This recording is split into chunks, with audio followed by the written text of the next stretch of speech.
En la lengua maya es muy importante pronunciar las palabras de una manera correcta, ya que si lo hacemos de manera incorrecta puede significar otra cosa.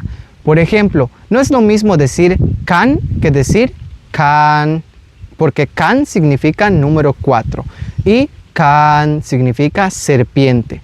Y nuestro ejemplo no termina ahí, porque si decimos kaan significa cielo, y si decimos can significa amarillo, y si decimos can significa hamaca.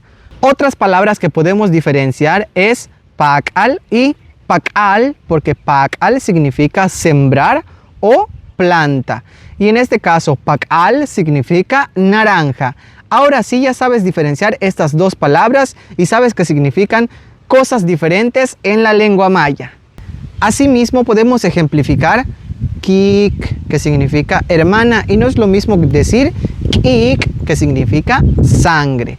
Otro de los ejemplos que tenemos el día de hoy son las siguientes tres palabras que empiezan con la letra O. Okol, que significa entrar, y okol, que significa robar o ladrón, y okol significa llorar o llanto. Por ejemplo, en muchas ocasiones he escuchado que las personas digan ay pash.